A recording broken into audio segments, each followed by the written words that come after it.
Welcome, my friends, to another retro playlist over here on my channel in the hype up to another big summer blockbuster.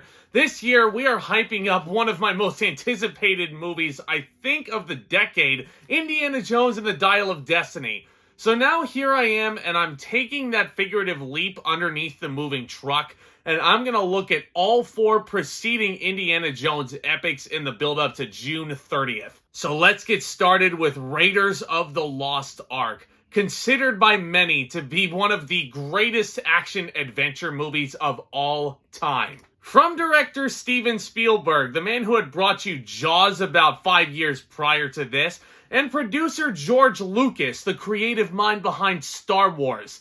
This sounded like a match made in heaven in 1981. And then when you snag Star Wars vet Harrison Ford to appear as your titular character for this series, how could this series possibly fail? Harrison Ford, of course, plays Indiana Jones, a globe-trotting archaeologist vying with Nazi German forces to recover the long-lost Ark of the Covenant, which is said to make an army invincible. Teaming up with his tough former romantic interest Marion Ravenwood, played brilliantly by Karen Allen, Jones races to stop rival archaeologist Dr. Belloc, played by Paul Freeman, from guiding the Nazis to the Ark and its power. If you want the epitome of a perfectly crafted action movie, Raiders of the Lost Ark is certainly up there. Because right from the get-go, Steven Spielberg thrusts you into the action. Lawrence Kasdan's screenplay I consider to be one of the greatest ever written, mainly because Kasdan wastes no time. Even in scenes that look like they're just blatant exposition setups,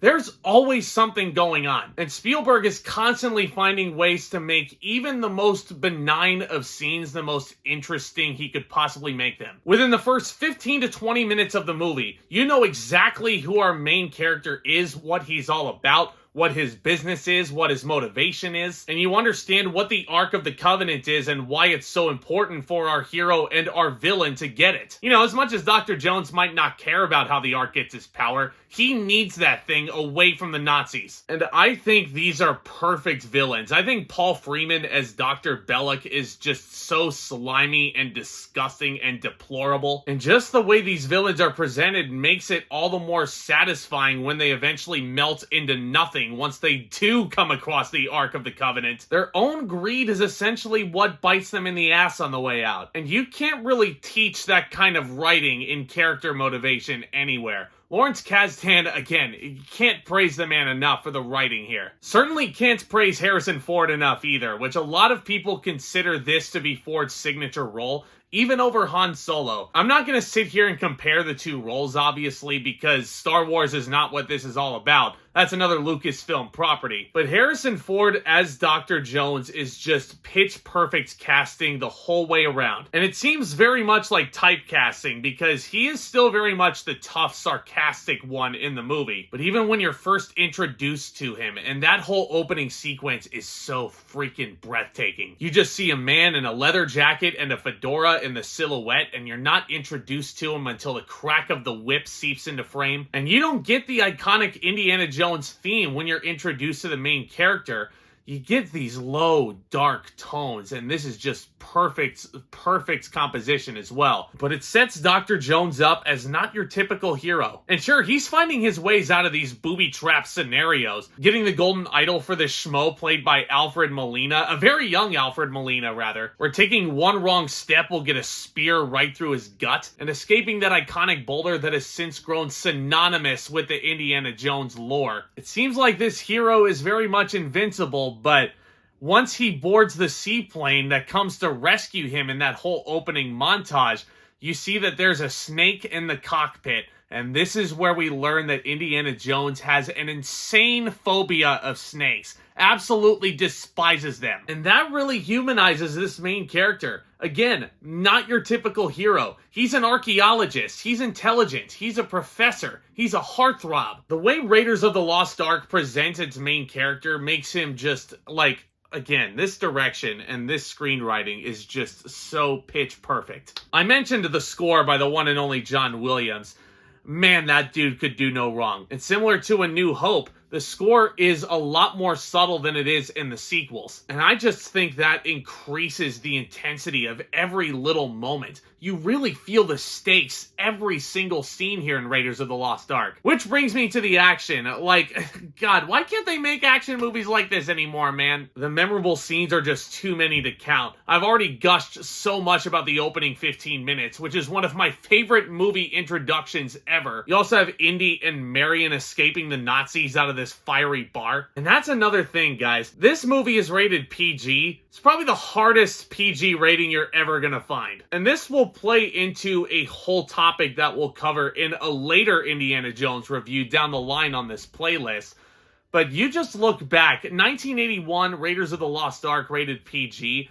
My God, is it violent. It is bloody. There's guys on fire that are falling over right in front of Dr. Jones. The propeller shredding up this big brute's face that Indy's fighting, and that's how he kills him. Oh, the madness. Keeping on the topic of the action, you get a couple of pitch-perfect chase sequences.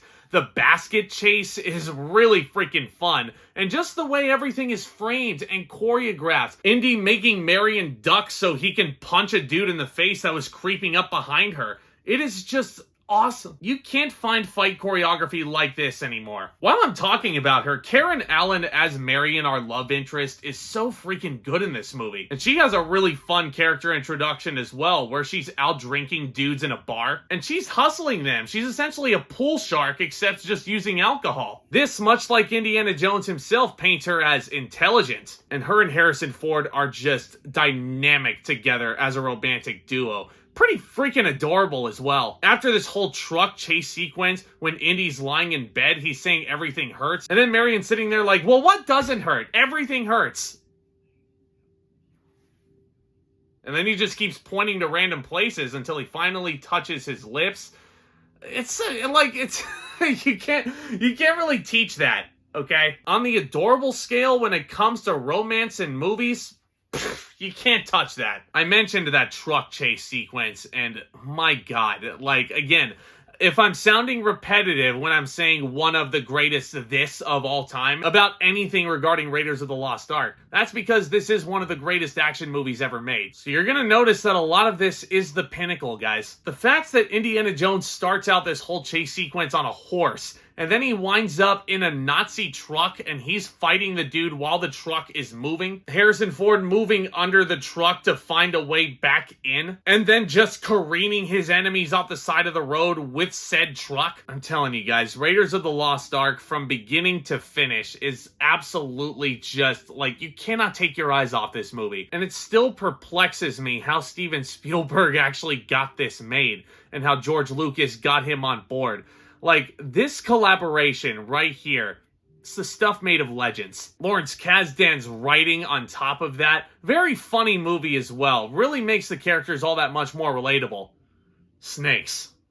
Why did it have to be snakes? This has been heralded by the National Film Registry as one of the greatest movies ever made. That's not opinion, guys. Based on what I've told you, what I've laid out for you, just plain old facts. And after that exciting climax where the Nazis' greed really comes back to haunt them, and then when the mission is complete and the credits start rolling, it's a ride that you never want to end. And this is one of those cases where I was sitting there and I was like, I need to put in Temple of Doom right now. This is one of those action movies that I think will remain immortal till the end of time. I love Raiders of the Lost Ark. I think if you've never seen this movie, if you're an aspiring filmmaker who is really dead set on becoming an action movie director especially, there's a lot that you can glean out of this one. In case it wasn't obvious before this point, I'm going to give Raiders of the Lost Ark an A+.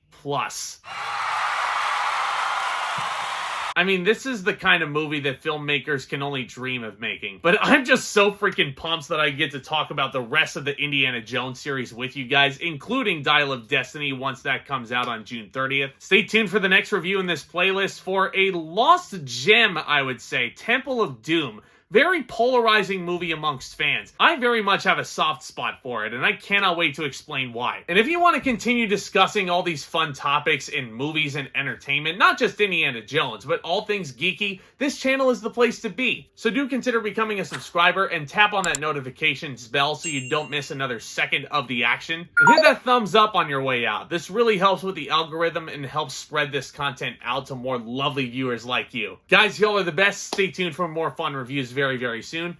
And with all that being said, back talk, commence.